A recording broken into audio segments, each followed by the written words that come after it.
त्यांचा राज्याभिषेक करताना त्यांचं कुंकुम टिळक अंगठ्याने केलं, पायाच्या अंगठ्याने.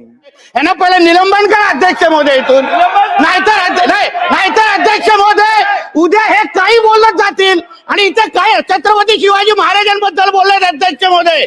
हे कोण लहान सहान व्यक्तीबद्दल नाही बोललेत आणि तरी पण यांचे हातवारे बघा, फोनवर बोलतायत. अब्जर काय उपकार करतायत का?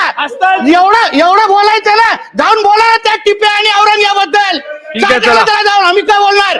पण पहिले ना अध्यक्ष महोदय निलंबित करा. अध्यक्ष महोदय निलंबित करा. एक लक्षात घ्या, सर्वात दुर्दैवी गोष्ट असते जर का आपण उल्लेख केलेल्या शब्दांना जर रेकॉर्डवरनं काढून घेतलं तर त्याच्यापेक्षा जास्त त्याच्यासाठी दुःखद ही गोष्ट होऊ शकत नाही. त्यामुळे दिलगिरी व्यक्त करून टाका. दिलगिरी व्यक्त करा. आता तर तुम्ही मूळ गाभ्यालाच हात घातलाय. महाराष्ट्र हे कधीही सहन करणार नाही. हा फुले शाहू आंबेडकरांचा महाराष्ट्र आहे. हा सावता माळ्याचा महाराष्ट्र आहे. हा गोरा कुंभाराचा महाराष्ट्र आहे. हा संत तुकारामाचा महाराष्ट्र आहे. हा चोखा मेळ्याचा महाराष्ट्र आहे. हा बसवेश्वराचा महाराष्ट्र आहे. आणि जेव्हा जेव्हा त्यांचा छळ झाला तेव्हा त्या छळाच्या विरोधात जाऊन इथल्या एका मोठ्या समूहाविरुद्ध ते उभे राहिले, लढले, झगडले आणि मोठे झाले. शंभूराजे, बरं झालं तुम्ही आठवण करून दिली. अहो मी बोलून दाखवलं. अहो त्यांचंच पहिलं घेतलं की त्यांनाच राज्याभिषेक करू दिला नव्हता तेव्हा नव्हतात तुम्ही. परत तुम्हाला आठवण करून देतो. अहो त्यांनाच राज्याभिषेक करू दिला नव्हता. आणि नाही तुम्ही होतात की नव्हतात, खरं तर आम्ही साहेब इकडे बघून बोला. त्यांनाही क्षुद्र म्हटलं गेलं, आम्ही तर क्षुद्र आहोतच. त्यांनाही क्षुद्र म्हटलं गेलं, आम्ही तर क्षुद्र आहोतच.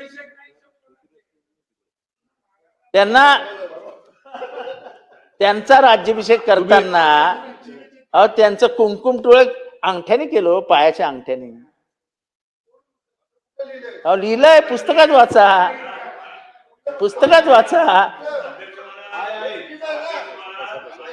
कन्क्लूड करा आता. छत्रपती शिवाजी महाराजांचा राज्याभिषेक याचा उल्लेख करताना कुठल्या पुस्तकात काय लिहिलंय, पायाच्या अंगठ्यानं टिळक लावला, हे पहिल्यांदा आम्ही इतिहासातला ऐकतोय. हा छत्रपती शिवाजी महाराजांच्या संदर्भातला जे वक्तव्य त्यांनी केलं ते काढून टाका अध्यक्ष महाराज. ते पटलावरनं काढून टाका. या ठिकाणी इतिहासावर डिबेट न करता विधेयकावर बोला. ही इतिहासावर डिबेट करण्याचं नाहीये विषय. तुम्ही विधेयकावर बोला, विधेयकाच्या तरतुदीवर बोला, विधेयकाच्या तत्वावर बोला, पण इतिहासावर डिबेट करू नका. इतिहासावर डिबेट करू नका आव्हाड साहेब. त्यामुळे संबंध बसून घ्या थांबा. त्यामुळे संबंधित सदस्य, मला वाटतं जितेंद्र आव्हाड साहेब या संदर्भातलं भाषण करत होते. माझी परत एकदा आपल्या सर्वांनाच विनंती राहील की भाषण करत असताना अशा कुठच्याही गोष्टीचा उल्लेख करू नका ज्यातून कोणाच्याही भावना दुखावल्या जातील, राज्यातलं जे चांगलं वातावरण आहे ते खराब होईल, असं कुठचंही कृत्य किंवा भाष्य करू नये. आणि त्यामुळे थांबा. त्यामुळे या देशाच्या आराध्य दैवताविषयी जर का आपल्या तोंडातून, मुखातून कुठच्याही कारणास्तव काही शब्द निघाले असतील ज्यातून सगळ्यांची भावना दुखावली गेली असेल, तर मला वाटतं अशा विषयात माफी मागण्यात कोणाचाही कुठचा कमीपणा होत नाही. त्यामुळे मला वाटतं आपण जर या विषयात दिलगिरी व्यक्त केली तर ते योग्य ठरेल. थांबा, ऐकून तर घ्या. चला आव्हाड साहेब. मला काही विषय वाढवायचा नाहीये. मी जे काही बोललो असेल त्याच्याने कोणाच्या भावना दुखवल्या असतील तर मी ते माझे शब्द मागे घेईन.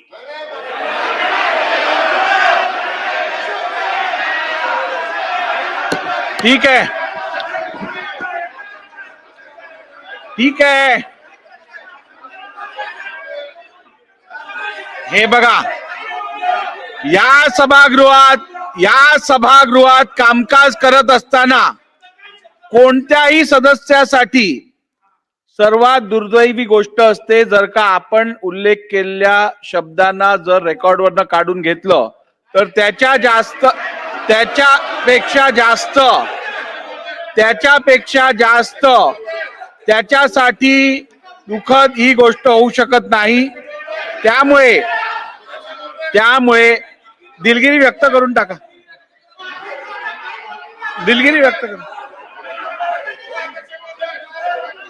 आवाज साहेब, आपल्या आराध्य दैवता संदर्भात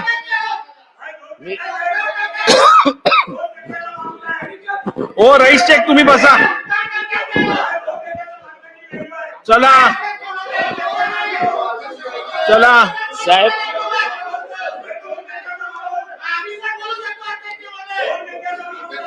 बोला ऐकतोय मी.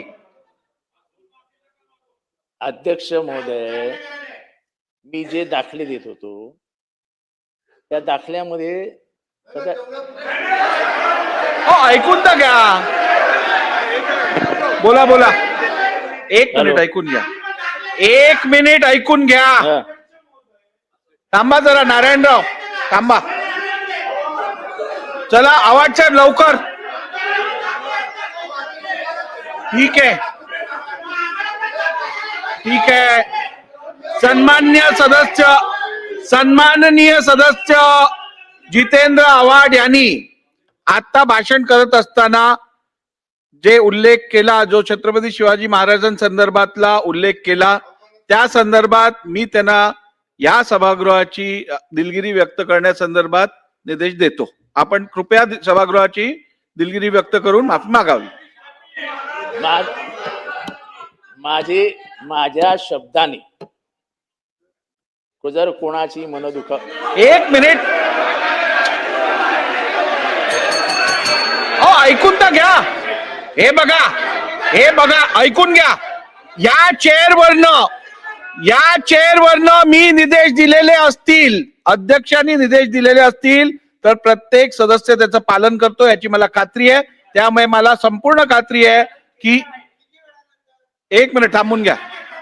मी पालन दिलगिरी व्यक्त करतो. झालं ना, आता दिलगिरी व्यक्त केली. ठीक आहे.